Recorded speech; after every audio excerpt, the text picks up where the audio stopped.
Hello friends, मैं अशोक स्वागत करता हूं भारतीय राज्य व्यवस्था के इस सेशन में, जहां आप लोग को संवैधानिक विकास जो है बता रहा हूं। आज आप लोग का ये 6वां सेशन होगा संवैधानिक विकास का, जिसमें हम लोग भारत शासन अधिनियम 1935, 1900 अगस्त प्रस्ताव 1940 और क्रिप्स मिशन 1942 के बारे में जो है विस्तार से पढ़ेंगे। इसके पहले जो है हम 1919 का जो है 1919 के अधिनियम तक जो है पढ़ चुके हैं। इसके बारे में पूरा डिटेल्स जो है जान चुके हैं, उस क्वेश्चन के माध्यम से हम इसको देख चुके हैं। तो शुरुआत करते हैं आज हम लोग जो है भारत शासन अधिनियम 1935 के महत्वपूर्ण बात के बारे में। तो भारत शासन अधिनियम 1935 में क्या इसकी विशेषताएं हैं, सब आपको बताते हैं। तो देखिएगा, यह अधिनियम जो है भारत में पूर्ण उत्तरदायी सरकार के गठन में जो है एक मील का पत्थर जो है साबित हुआ था। तो ये आपको ध्यान रखना है। यह एक लंबा तथा विस्तृत दस्तावेज था, जिसमें 321 धाराएं तथा 10 अनुसूचियां थी। तो ये आपको ध्यान रखना। अभी आगे आप पढ़ेंगे कि जो है जब भारत का संविधान बन रहा था तो 70% भाग लगभग इसी जो है अधिनियम से लिया गया था। लगभग 60 से 70% भाग। तो इसको आपको याद रखना। तो ये विस्तृत दस्तावेज था, जिसमें लगभग 321 धाराएं तथा 10 अनुसूचियां थी। तो इस अधिनियम की विशेषताएं अगर देखेंगे तो देखिएगा, इस अधिनियम की निम्नलिखित विशेषताएं हैं। जैसे इसने जो है अखिल भारतीय संघ की जो है स्थापना की, मतलब अखिल भारतीय संघ की एक स्थापना हुई, जिसमें जो है राज्य एवं रियासतों को जो है एक इकाई की तरह माना गया। तो ये आपको ध्यान रखना। इसी अधिनियम के तहत अखिल भारतीय संघ बना था, जिसमें राज्य एवं रियासत जो थे उनको एक इकाई के तहत, एक यूनिट के तहत माना गया था। तो अधिनियम ने केंद्र एवं इकाइयों यानी प्रांतों के बीच जो है 3 सूचियां, इसमें कहेंगे संघीय सूची में 59 विषय था। और उसके बाद राज्य सूची दूसरे नंबर पे, जिसमें 54 विषय था, और समवर्ती सूची जिसमें जो है 36 विषय था। तो ये 3 जो है उन्होंने जो है 3 सूचियां बनाया, संघ सूची, राज्य सूची, समवर्ती सूची। तो इसके आधार पर जो है शक्तियों का बंटवारा कर दिया गया। तो ये आपको ध्यान रखना है। 3 सूचियां बनी और अवशिष्ट शक्तियां एक बनी। रिजिड्यू पावर जो मतलब बचा हुआ शक्तियां होता है, अवशिष्ट शक्तियां मतलब होता है जो तीनों में ना आए, तो उसको जो है वायसराय को दे दी गई। तो ध्यान रखना। देखिएगा, ये कह रहा संघ सूची मतलब जो संघ सूची मतलब केंद्र के अंतर्गत जो आने वाली विषय होंगे। राज्य सूची मतलब जो राज्य के विषय में जो आने वाली सूची होंगी, राज्य का जो कार्य होगा। और समवर्ती सूची दोनों मिल के काम करेंगे, संघ और राज्य। और अवशिष्ट शक्तियां क्या कह रहा है, वायसराय को या गवर्नर जनरल को दे दिया गया। हालांकि अभी तक इसका नाम वायसराय ही था। ये 1947 के अधिनियम में गवर्नर जनरल होगा, तो वायसराय को इसको अवशिष्ट शक्तियां दी गई, रेजिड्यू पावर जो कहते हैं। तो हालांकि यह संघीय व्यवस्था कभी जो है अस्तित्व में नहीं आई, क्योंकि जो है देशी रियासतों ने इसमें जो है शामिल होने से इनकार कर दिया था। तो ये आपको ध्यान रखना है। लेकिन ये व्यवस्था इसमें अधिनियम में किया गया था, आया कि नहीं है, क्वेश्चन आपका पूछा जाता है कि हाँ, किस अधिनियम में जो है इस तरह से जो है मतलब बांटा गया था, तीन सूचियों में बांटा गया था। संघ सूची, राज्य सूची, समवर्ती सूची, और अवशिष्ट शक्तियां जो है वायसराय को दिया गया। ये भी क्वेश्चन आपका पूछा जाता है। और इसकी विशेषता देखेंगे तो इसने जो है प्रांतों में द्वैध शासन व्यवस्था को जो समाप्त कर दिया गया। जो 1919 का अधिनियम था, भारत शासन अधिनियम 1919 में जो लागू किया गया था प्रांतों में द्वैध शासन व्यवस्था, उसको इन्होंने समाप्त कर दिया तथा प्रांतीय स्वायत्तता का जो है शुभारंभ किया। मतलब प्रांत को जो है स्वायत्तता दी गई काम करने के लिए। तो याद रखना है इसको। राज्यों को जो है अपने दायरे में रहकर जो है स्वायत्त तरीके से 3 पृथक क्षेत्रों में जो है शासन का अधिकार दिया गया। और अधिनियम ने जो है राज्यों में उत्तरदायी सरकार की स्थापना की। तो ये उत्तरदायी सरकार कहाँ से शुरू हुआ, इस अधिनियम के तहत जो है राज्यों में एक जो है रिस्पॉन्सिबल सरकार जो है बनने की स्थापना की गई। यानी गवर्नर को जो है राज्य विधान परिषदों के लिए उत्तरदायी मंत्रियों की सलाह पर काम करना था। यह व्यवस्था जो है 1937 में शुरू की गई और 1939 में जो है समाप्त कर दिया गया था। तो यही गवर्नर जनरल, पहले देखिएगा, ये उसके जो विधान परिषद के जो मंत्री होते थे, जो उनके पर उत्तरदायी होते थे विधान परिषद के पर, उनकी सलाह पे काम नहीं करते थे। लेकिन अब इसमें ये कहा गया कि उनको मंत्रियों की सलाह पर जो है काम करना था। तो इसको ध्यान रखना है गवर्नर को। और ये व्यवस्था भी 1937 में शुरू करके 1939 में समाप्त कर दिया गया था। और इसकी विशेषता देखेंगे तो इसने जो है केंद्र में द्वैध शासन प्रणाली का आरंभ किया। तो ये अभी आपको बताया ना, राज्यों में समाप्त करके केंद्र में जो है ये स्थापित हुआ द्वैध शासन प्रणाली। परिणामतः संघीय विषयों को जो है स्थानांतरित और आरक्षित विषयों में जो है विभक्त करना पड़ा, जैसे उसमें किया गया था प्रांत में जब लागू हुआ था। हालांकि यह प्रावधान भी कभी जो है लागू नहीं हो सका था। तो इसको भी आपको याद रखना है। इसने जो है 11 राज्यों में से जो है उस समय 11 राज्य थे, 11 राज्यों में से 6 में जो है द्विसदनीय व्यवस्था प्रारंभ की। इस प्रकार जो है बंगाल हो गया, बम्बई हो गया, मद्रास, बिहार और संयुक्त प्रांत और असम में जो है द्विसदनीय विधान परिषद का और विधानसभा का जो है बन गई। तो 11 में से किस में बना, 6 में जो है द्विसदनीय व्यवस्था का प्रारंभ कर दिया गया।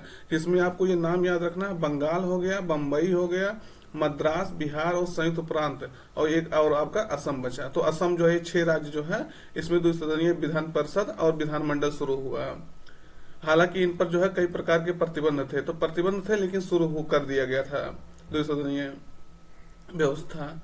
और इसने जो है दलित जातियों, महिलाओं और मजदूर वर्ग के लिए जो है अलग से निर्वाचन की व्यवस्था कर सांप्रदायिक प्रतिनिधित्व का जो है प्रतिनिधित्व व्यवस्था का विस्तार किया। देखिएगा 1909 में ये शुरू हुआ था। कब? मुस्लिमों को जो सांप्रदायिक आधार पर जो है निर्वाचन व्यवस्था दिया गया था, इसको सांप्रदायिक प्रतिनिधित्व की व्यवस्था दिया गया था 1909 के माल्य मिंटो सुधार का। और इसको जो है सिखों का, ईसाइयों का, इस सबको जो है बढ़ा करके जमींदारों को कब बढ़ाया गया? 1919 में इसको इन तक बढ़ा दिया गया, सिखों, जमींदारों और सब लोगों को। और ये व्यवस्था अब 1935 में अधिनियम आया, ये मॉन्टेग्यू चेम्सफोर्ड में जो है इसको याद रखना है, सिखों को, ईसाइयों को, जमींदारों को, ये सबको बढ़ाया गया था। अब यह व्यवस्था और बढ़ा दिया गया, दलित जातियों का, महिलाओं को और मजदूर वर्ग को इसमें शामिल कर दिया गया सांप्रदायिक प्रतिनिधित्व व्यवस्था का जो है इसमें विस्तार करके। तो ये कब किया गया? 1935 के अधिनियम में। 1919 से शुरू हुआ और 1935 तक जो है इतने लोगों को इसमें शामिल कर लिया गया। तो ये आपको याद रखना है, क्वेश्चन पूछा जाता है, इसको ध्यान रखना है। इसने जो है भारत शासन अधिनियम 1858 द्वारा जो है स्थापित भारत परिषद को जो है समाप्त कर दिया।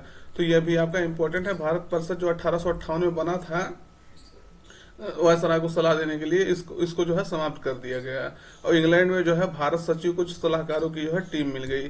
तो अब सलाहकार के रूप में जो है भारत सचिव को जो है सलाहकार के रूप में एक टीम मिली थी, लेकिन ये भारत परिषद को समाप्त कर दिया गया था। इसने जो है मताधिकार का विस्तार किया, लगभग 10% जनसंख्या को जो है मताधिकार मिल गया। तो ये भी आपका यह ध्यान रखना। मताधिकार शुरू कब हुआ था? 1919 के अधिनियम में, और इसका विस्तार करके लगभग 10% लोगों तक इसको विस्तार कर दिया गया। इसके अंतर्गत जो है देश की मुद्रा और साख पर नियंत्रण के लिए जो है भारतीय रिजर्व बैंक की स्थापना की गई। तो किस अधिनियम, की क्वेश्चन पूछा जाता है, किस अधिनियम के तहत जो है भारतीय रिजर्व बैंक की स्थापना की गई है, जिसका काम था मुद्रा का, देश की मुद्रा और साख पर जो है नियंत्रण रखना। तो ये 1935 के अधिनियम के तहत जो है भारतीय रिजर्व बैंक की स्थापना की गई थी। आपको हम कई बार करंट अफेयर्स में इसको बताएंगे भारतीय रिजर्व की स्थापना कब हुई, कौन इसके प्रथम गवर्नर थे, भारतीय प्रथम गवर्नर कौन था, तो ये सब, इसका राष्ट्रीयकरण कब हुआ, तो ये सब आपको अलग से बताए होंगे हम। अभी हम लोग संवैधानिक विकास पढ़ रहे हैं, तो उसमें जो है इस पे ज्यादा ध्यान दिया जाएगा हम लोग। इसने न केवल संघीय लोक सेवा आयोग की स्थापना की, बल्कि जो है प्रांतीय सेवा आयोग और 2 या 2 से अधिक राज्यों के लिए संयुक्त सेवा आयोग जो है, सॉरी यहाँ संयुक्त लोक सेवा आयोग होना चाहिए, तो इसकी स्थापना की। तो ये आपको ध्यान रखना है, किसके द्वारा किया गया? इसी अधिनियम के तहत जो है संघीय लोक सेवा आयोग बना और प्रांतीय सेवा आयोग तथा 2 या 2 से अधिक राज्यों के लिए संयुक्त लोक सेवा आयोग बना, जो अभी हमारे संविधान में है। हम जब इसको लोक सेवा आयोग और संघ लोक सेवा आयोग और प्रांतीय जो है लोक सेवा आयोग के अंतर्गत जो है संयुक्त लोक सेवा आयोग बताएंगे, तब इसको पूरा आपको डिटेल्स में बता देंगे। इसके तहत जो है 1937 में जो है संघीय न्यायालय की स्थापना हुई, ये भी आपको ध्यान रखना। संघीय न्यायालय मतलब जो फेडरल कोर्ट बना पूरे इंडिया के लिए बन गया था। जब वो 1773 में जब बना था, तो कहाँ बना था? कोलकाता में बना था 1774 में। लेकिन अब ये कोलकाता के मामलों को ही देखता था। अब इसके लिए एक संघीय न्यायालय जो है पूरा ऑल इंडिया लेवल पे बना था, तो इसको ध्यान रखना है। और भारत के संविधान निर्माण में जो है 70% से अधिक इस अधिनियम का योगदान था, हम पहले ही आपको बता दिए हैं। तो इसलिए ये अधिनियम जो है बहुत विस्तार से इसका जो है वर्णन किया गया था। इस अधिनियम मतलब इस विस्तार से अधिनियम लाया गया था। और इसी अधिनियम के तहत जो है म्यांमार को भारत से अलग कर दिया गया। ये भी क्वेश्चन आपका पूछा गया है, ये भी क्वेश्चन पूछा गया, और ये क्वेश्चन आपका पूछा गया, ये भी पूछा गया, सब क्वेश्चन ये आपका पूछा गया है। तो इसको आप ध्यान से देखेंगे और याद रखेंगे। फिर अगला क्वेश्चन देखिएगा, अगला क्वेश्चन कह रहे हैं, सॉरी, अगस्त प्रस्ताव के बारे में। अगला मतलब अधिनियम या अगला जो प्रस्ताव आया था, वो ये संवैधानिक विकास के चरण में ही आपको जो है ये सब संवैधानिक विकास का चरण ही है। अगस्त प्रस्ताव आप ज्योग्राफी हिस्ट्री में पढ़ते होंगे, सॉरी तो हिस्ट्री में पढ़ते होंगे, लेकिन अभी आपका संवैधानिक विकास के चरण के रूप में इसको जो है देखेंगे, क्योंकि इसमें भी जो है संविधान से संबंधित कुछ बातें की गई थी। तो इसमें यह कहा गया था संविधान निर्माण करना जो है प्रमुख रूप से भारतीयों की जिम्मेदारी है। तो ये इस अधिनियम को, इस अगस्त प्रस्ताव में यही कहा गया था। अल्पसंख्यकों को जो है पूरा सहयोग दिया जाएगा। अल्पसंख्यक मतलब जो है जो धर्म में कम है, जैसे मुस्लिम है इस समय अल्पसंख्यक कह सकते हैं उनको, जैन है तो अल्पसंख्यक हैं। तो इस तरह से जो बहुसंख्यक होते हैं उस जो ज्यादा जनसंख्या में होते हैं, तो इसने कहा कि अल्पसंख्यकों को पूरा सहयोग किया जाएगा। आप जाने रहे होंगे अब तक जो है हिंदू और मुस्लिम जो है बहुत होने लगा था, 1940-42 तक आते आते हैं। मुस्लिम लीग इधर परेशान थी, कांग्रेस के नेतृत्व में जो है हिंदू पक्ष इधर परेशान थे। तो अल्पसंख्यकों को इन्होंने सपोर्ट करने के लिए कहा था। जो अगस्त प्रस्ताव लाया गया था उनको जो है सांत्वना देने के लिए। और गांधी ने कहा इसी अधिनियम को, राष्ट्रवादी भारत और ब्रिटिश शासन के बीच जो है दूरी बहुत बढ़ी है। तो ये आपको याद रखना है, गांधी ने कहा था। लेकिन नेहरू ने इसी अधिनियम को कहा था डोमिनियन स्टेट्स दरवाजे की कील की तरह जो है मृत विचार है। इन्होंने जो है डोमिनियन स्टेट लाने के लिए कहा था, तो इसको आपको याद रखना है। ये कहे थे कि दरवाजे की कील की तरह जो है मृत विचार है ये। तो ये अधिनियम की ये बहुत खास इसमें विशेषता नहीं थी, लेकिन ये प्रस्ताव एक लाया गया था, तो इसलिए इसको जो है बताना जरूरी था। फिर अब आप देखेंगे क्रिप्स मिशन आया था 1942 में, तो इसको आपको ध्यान रखना है। क्रिप्स मिशन जब आया था 1942 में, आप ज्योग्राफी में इसको जो है, सॉरी ज्योग्राफी मेरे मुंह से निकल जाता है, क्योंकि ज्योग्राफी का मैं स्टूडेंट हूँ, ज्योग्राफी थोड़ा इंटरेस्ट भी मेरा ज्यादा है ना, तो ज्योग्राफी जो है इसीलिए जो है बार बार आ रहा है मुझसे। तो हिस्ट्री में जो है आप बिल्कुल इसको डिटेल से पढ़े होंगे, जो है क्रिप्स मिशन। तो क्रिप्स मिशन में जो है क्या कहा गया था, युद्ध के बाद जो है संविधान निर्माण के लिए जो है निकाय बनाया जाएगा। तो ये आपको ध्यान रखना है। ये कहा था जो आप जानते होंगे 1939 से लेकर के 1944-45 तक जो है क्या चला था, विश्व युद्ध चला था। तो उसके बाद यही कह रहा था, ये इस बीच में, इस युद्ध के बीच में जो है ये आया था, क्योंकि जब आप इतिहास पढ़ेंगे तो उसमें जो है कई सारे प्रावधान आप अलग से पढ़ेंगे कि गांधी जी का क्या रोल था, भारत छोड़ो आंदोलन उसी बीच में आया था। तो ये सब, इस सब के बीच ये प्रस्ताव आ रहा, तो इसको भी आपको बैकग्राउंड में लेकर चलना कि हाँ इसी बीच में जो 1942 में भारत छोड़ो आंदोलन भी आ गया था। तो उसको खुश करने के लिए भारतीयों को ये कहा गया कि युद्ध के बाद जो संविधान निर्माण के लिए जो है निकाय बनाया जाएगा। तो यह ध्यान रखना है। रियासतों रजवाड़ों को अपना जो है नया और अलग संविधान बनाने की जो है छूट देगी। बताइए अगर ऐसा कर दिया जाता है कि जो रियासत है, जो छोटे छोटे 560-62 रियासत से ज्यादा थे, तो उनको जो है कह रहा है कि अलग से अपना संविधान बनाने के लिए और नया और अलग से संविधान बनाने के लिए छूट दी गई। तो क्या ये आपको मतलब लग रहा है कि भारतीय लोग इसको मानेंगे? तो ये आपको ध्यान रखना। ये हालांकि ये माना नहीं जाएगा, लेकिन इस प्रस्ताव, इस मिशन में जो है क्रिप्स मिशन का जब आया था तो ये इसमें कहा गया था। और इसमें ये भी कहा गया था प्रजातीय एवं धार्मिक अल्पसंख्यकों को जो है सुरक्षा दी जाएगी। जो अभी आपको बताएं अगस्त प्रस्ताव में भी यही चीज कहा गया था, धार्मिक अल्पसंख्यकों को जो है सुरक्षा। संविधान बनाने की पूर्ण जिम्मेदारी जो है भारतीयों की होगी, तो यही बात ये भी दोहरा रहे हैं। और गांधी ने इसे जो है उत्तर दिनांकित चेक कहा, यानी पोस्ट डेटेड चेक, यानी अब ये भजाया नहीं जा सकता है। पोस्ट डेटेड मतलब ये जितना जैसे होता ना है, इतना डेट तक आप भजा लीजिए, नहीं तो ये खत्म हो जाएगा। तो ये उसी तरह से इसको इसीलिए इसमें जो है कहा कि ये पोस्ट डेटेड चेक है, इसको भजाया नहीं जा सकता, मतलब इसको लागू नहीं किया जा सकता है। और मुस्लिम लीग ने इसे जो कहा एक संघ नहीं होगा। तो मतलब अभी देखिएगा यहीं से जो है 1942 में मुस्लिम लीग ने एक कह दिया था कि सिंगल यूनियन नहीं होगा, मतलब अब दो राष्ट्र बनेंगे। एक उसी का परिणाम रहा। देखिएगा ये जो बीज बोया गया था कब, 1909 में, जो मुसलमान वैसे तो बो दिया गया था 1906 में ही। 6 में क्यों कह रहा हूँ, क्योंकि मुस्लिम लीग का गठन जब इसी दौरान किया गया था। हाँ, 1909 में उसको और बढ़ा करके जो है इनको जो है सांप्रदायिक प्रतिनिधित्व के आधार पर जो है वो दिया गया, अधिकार दिया गया, निर्वाचन की व्यवस्था किया गया। और वही इसी यही बीज बोया था जो इसका वृक्ष तैयार हुआ कब, 1947 में, दो राष्ट्र के रूप में। तो इसको याद रखना है। इसीलिए तो मिंटो को जो मार्ले मिंटो जब अधिनियम आया था तो मिंटो को जो है सांप्रदायिकता का जनक कहा जाता है। तो इसको ध्यान रखना है। आपको बता चुका हूं। तो सिंगल यूनियन यही इन्होंने कह दिया था कि सिंगल यूनियन नहीं होगा, और हुआ भी नहीं। तो आज का सेशन यही पर रखते हैं। एक सेशन आपका इस बारे में और बचेगा, जो आपको इसके बारे में जो है 1947 के अधिनियम तक बता करके आपका संवैधानिक विकास का चरण खत्म हो जाएगा। अब आप क्वेश्चन देख लीजिएगा, मतलब एक सेशन छोटा सा रहेगा, बहुत बड़ा नहीं रहेगा। हम ये अलग अलग इसलिए बता रहे हैं क्योंकि जिसको जो सेशन देखना वो देख ले, और दूसरे नंबर बहुत लंबा भी नहीं करना चाह रहा हूँ।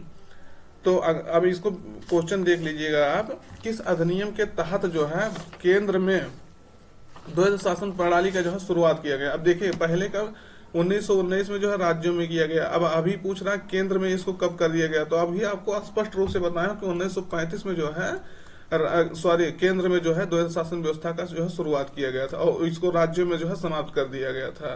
तो कब किया गया था? 1919 में राज्यों में लागू किया गया था, लेकिन 35 में राज्यों में द्वैध शासन व्यवस्था की समाप्त कर दिया गया और प्रांतीय स्वायत्तता इनको दी गई, लेकिन केंद्र में जो है ये द्वैध शासन व्यवस्था अपनाई गई। तो ध्यान रखना है। अब आगे देखिएगा, अगला क्वेश्चन है, किस अधिनियम के तहत जो है केंद्र एवं प्रांतों के बीच जो है संघ सूची, राज्य सूची और समवर्ती सूची के आधार पर जो है शक्तियों का बंटवारा कर दिया गया।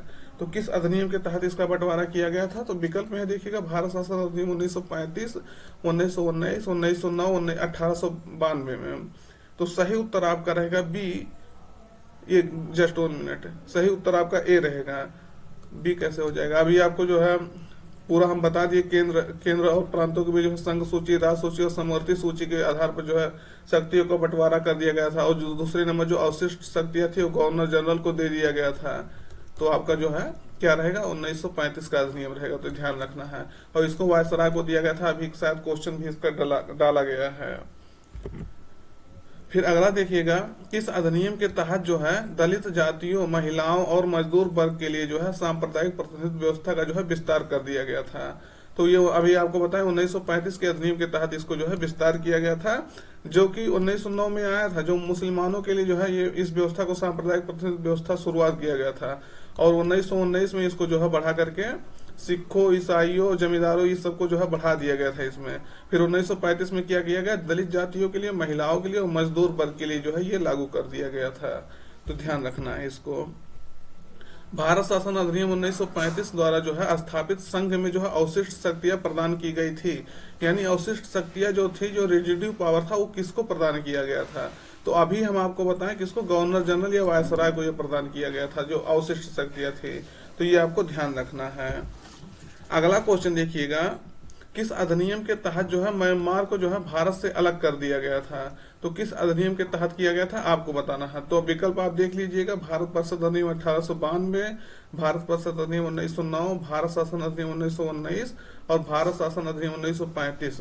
तो आपको अभी बता दिए कि म्यांमार को जो है 1935 के अधिनियम के तहत जो है अलग कर दिया गया था भारत से। तो ये भी आपको ध्यान रखना है। तो आज का सेशन यहीं तक रखते हैं। ये आप आज हम लोग जो है यहाँ तक पढ़ लिए, कृषि मिशन 1942 तक जो है पढ़ लिए। अब अगले में जो है आप अगला जो है आप 1947 तक आपका जो है कहने मतलब देश स्वतंत्र कर देंगे अगले सेशन में। तो आप जो है इसको लास्ट तक देखा करिएगा और देखिए, निश्चित रूप से इसको बहुत जो है विस्तार से बताया जा रहा होगा, आप देख रहे होंगे। अगर एक बार पढ़ लेंगे तो ज्योग्राफी हिस्ट्री और पॉलिटी दोनों में जो है आपका क्वेश्चन आता है, वो सब आपका जो है कवर हो जाएगा। तो फिर मिलते हैं नए सेशन में, तब तक जो है आप अपना पढ़ाई जारी रखिएगा। Thank you.